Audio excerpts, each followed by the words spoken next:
Sixth chapter, the liberation. When we think about the religious and spiritual fields, it is inevitable to think about supernatural powers. We have many life accounts of many saints who did so many miracles in their lives. What's all that? Our deeper conscious mind has many mysteries. We may enter into a deeper conscious mind through our meditational and yogic practices. Then we can handle such kind of mysterious powers. By handling of such powers does not prove that one is enlightened. Enlightenment is different. The enlightened person may or may not have such mysterious powers, but basically he is free from everything. There is no necessity for him to have such marvelous powers. He is simply flowing with his life without searching for an end. So everything flows itself according to him. Have you ever heard about the story of the hunter of treasure? It is a lovely story available in the spiritual field. Once, a hunter was wandering in a forest with some vague idea that there were many treasures in the forest. While searching for the treasures in the forest, he met a saint under a tree. He asked the saint whether he had any knowledge about any treasure in the forest. The saint at once told him about the location of some treasure. The hunter followed the way and found out a treasure of silver. When he returned to the saint for expressing his gratitude, the saint told him the way for a golden treasure also. The hunter found out the golden treasure. Afterwards, the saint told him the way to a diamond treasure. The hunter found out all the treasures by the guidance of the saint. After finding out all the treasures, the hunter was struck with a question about the saint who showed him all the treasures. He asked the saint that even though he had the knowledge about all those treasures, why he did not take the treasures for himself. The saint laughed at once and told him that he had some other treasure with him that was much more valuable than all the other treasures shown to the hunter.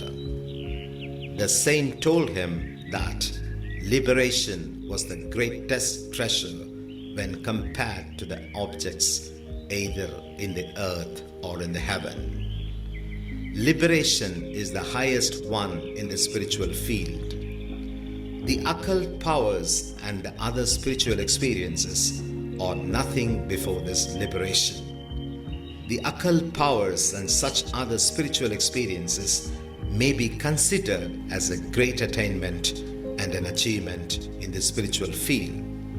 It is really true that they are really attainments, but liberation is not an attainment. It is rather a freedom from everything. Such freedom is not an attainment.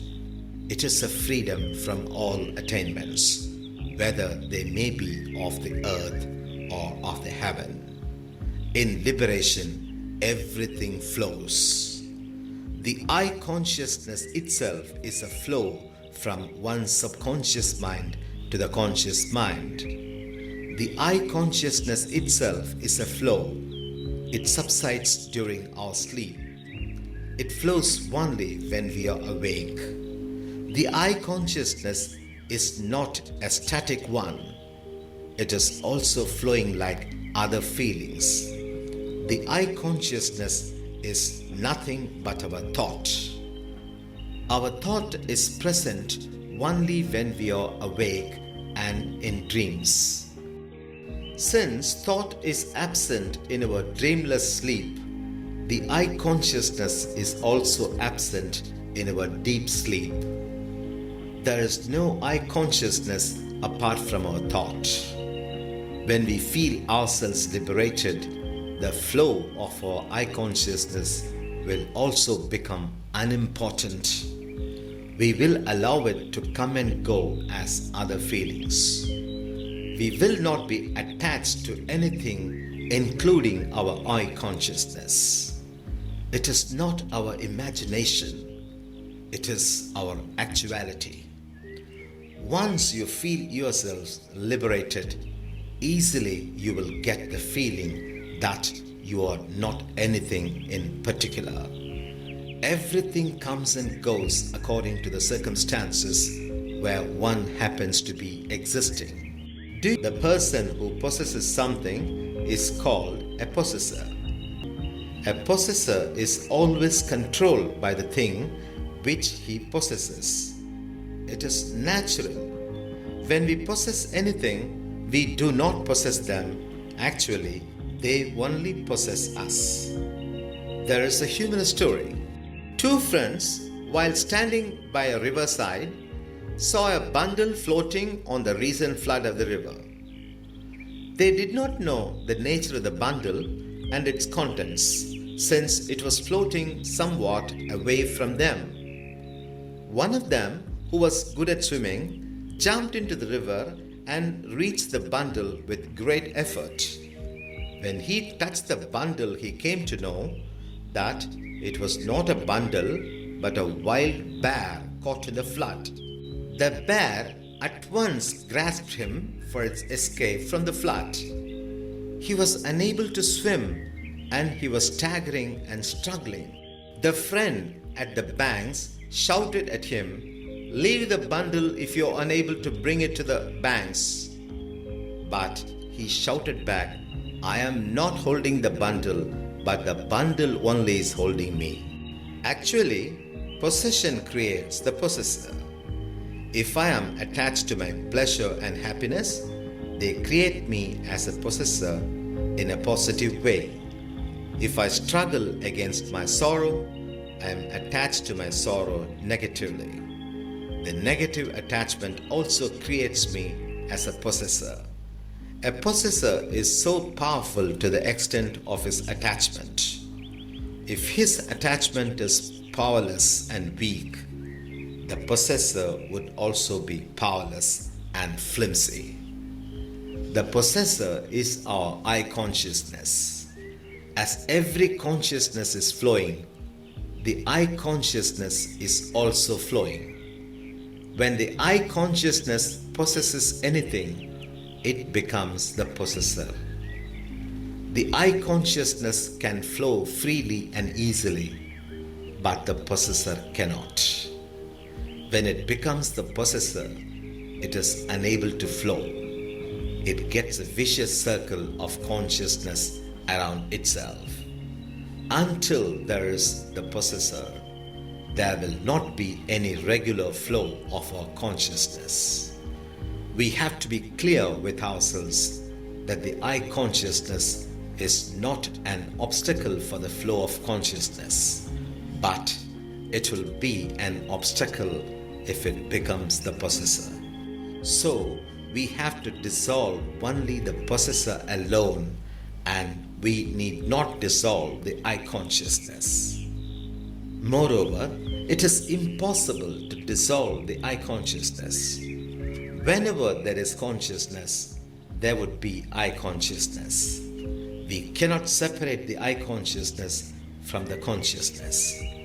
What all we can do is to dissolve the possessor into mere I consciousness. Then, how can we dissolve the possessor into mere I consciousness? Now, we have to look into the nature and the formation of the possessor. When I want to remove my sorrow by my demand, I possess the sorrow negatively. In the same way, if I want to retain my pleasure by my demand, I possess the pleasure positively. So, the possessor presupposes a demand for something. The something means that sorrow should not proceed to in the future. It means that I must have a consciousness which is free from sorrow. It also means that I must have a consciousness of pleasure extended to the future. So, the demand for a future consciousness is the base of all possessors. The possessor itself is the demand for the future. As we have seen, the future may be a sorrow-free state or a pleasure-continuing state. But future demand is a must for the existence of possessor. If we demand a possessor-free state, then it is also a demand for a future state. It will again give more strength to the possessor. So we cannot demand the possessor-free state itself. We have seen that the origin of the possessor is the demand for a certain type of consciousness for the future. It may be either in the positive way or in the negative way. Everyone wants to be free from sorrow and suffering. It is the nature of everyone else. It is the nature of suffering.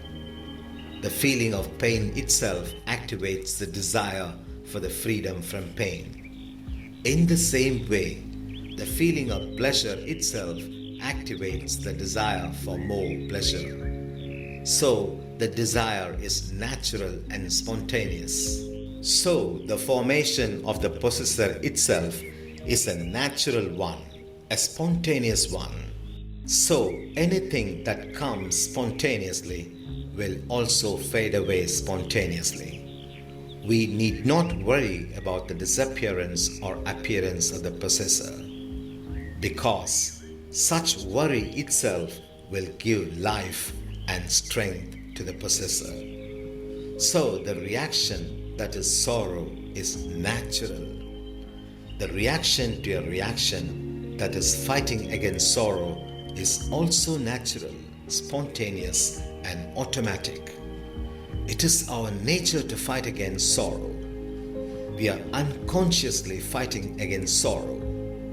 We cannot control it, and we need not control it. If we are able to take it as our natural state, we are absolutely free from the future demand. When there is no willful demand for the future, everything flows along like a sacred river. It purifies itself while it is flowing in its own way. If we want to eliminate the possessor, it is nothing but inviting trouble. But if we allow everything to flow, everything, including the possessor, get itself purified. The divine law of purification governs everything. When the conscious mind becomes silent and no longer agitating against consciousness, the subconscious mind and the deeper conscious mind render their help for the purification of consciousness. So the purification happens without our conscious effort. Our deeper conscious mind is always willing to help our consciousness. We have not brought forth the possessor by our intention. The formation of the possessor is unintentional. So we need not take any responsibility to clear it off. If we make it as an unintentional natural flow, it will also flow like other things. So the possessor becomes a flower. The flower cannot be considered as the possessor. The possessor dissolves into a flower. Flower means a person who is flowing, or means a personality which is flowing. So we feel no responsibility upon anything. We allow everything to flow. The legitimate irresponsibility is the liberation. It is enlightenment. If we do not possess anything psychologically, we are free from everything. Whatever comes in the natural course flows in the natural course and will also end in the natural course. Since we are free from everything, We do not in any way interfere with the course of action by our personal likes or dislikes. So, a liberated person has no attachment to possess any miraculous power. One may attain such power by one's will and effort. If anyone sincerely feels it is a necessary thing for one's life, he may direct his attention towards it. But liberation has nothing to do with miracles and miraculous powers. What is the relationship between liberation and the purification of mind? Everyone thinks that liberation comes only after the purification of mind. We think that we must purify our mind and heart. We think that we must eliminate all our bad qualities from our mind and heart. We think we can get liberation then only. Since we were taught like that, we are also thinking like that. But the fact is quite opposite.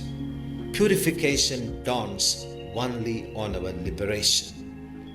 The liberated mind purifies itself in the course of its daily life. We cannot get such purification before our liberation, because the effort to purify ourselves is not the way to purification. Purification comes only after our liberation. Liberation can come and must come before the purification of mind, and it does come before such purification. This can be well understood from the following example. We know the system of changing a train from one track to another. There is a bypass from one railway line to the other. When the bypass is opened from one line to the other, the engine of a train moves from one track to the next through the bypass. Even after the engine entered the next track, the remaining carriages of the train will be on the old track. But it will be so for the time being only. When the engine moves along, the carriages will also get into the new track in the course of time. If the engine enters the new track, the total track shall be considered as the new track, even though the carriages have not crossed the bypass. The same thing happens in the case of liberation also. We can get liberation at any time. After liberation, our conscious and subconscious minds will also enter into a different dimension in the course of time. It is a natural and normal course. Everything will happen by itself. We need not endeavor to purify our mind and our character. Liberation is enough for everything. At the occurrence of such liberation, our mind and character will blossom by themselves. When all the petals of a bud blossom, the fragrance may be sensed by all. But once one is liberated, as the engine enters the next track, everything is over to the spiritual aspirant. The rest will follow automatically without one's will and effort. The quality of a liberation may not be visible to others at the beginning, but it will not be a matter to us. Once we feel the liberation for ourselves, we will also feel that we do not want anything more or even the recognition from others. We may or may not acquire some miraculous powers in the course of our remaining life, but we will not have such powers for our satisfaction. When we have the liberation, it is not only the beginning but also the end. Liberation is not an experience. It is rather the freedom from all our experiences. All our experiences come and go in a mechanical process. Such mechanical process gets life when we are attached to it. We give life to a dead thing only by our attachment to it. If we allow them to come and go without choice of our likes and dislikes, they function as a necessary process of the mind. By taking it to the mechanical process, we feel ourselves liberated. Suppose we are traveling in a train with our baby. The train does not move even after the scheduled time. The baby is asking repeatedly, "When will the train go?" We try to satisfy the child. We simply say, "Push the train, it will move." The baby believes our word and pushes the train with all its strength, standing upon the seat. The train also moves at once.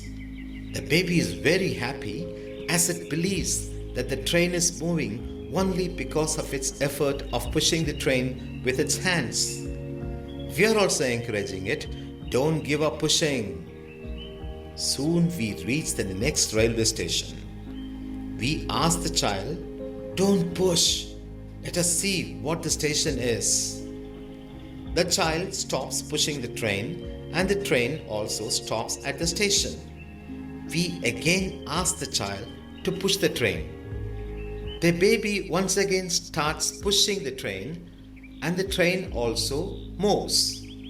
But during the course of the time, the baby understands that the train moves by itself and not because of its effort. In the same way, when we understand that our mind also functions on its own way according to its nature, unconsciously as a mechanical process, we are liberated from the grip and clutches of the mind. Even though liberation is very simple in our life, it must be confirmed either by ourselves or by an enlightened soul. Then only it can be called the liberation. Dear friends, thanks very much for listening to what is said about enlightenment. Let us be sure that mere intellectual understanding of what enlightenment is itself enough for your liberation. All the best.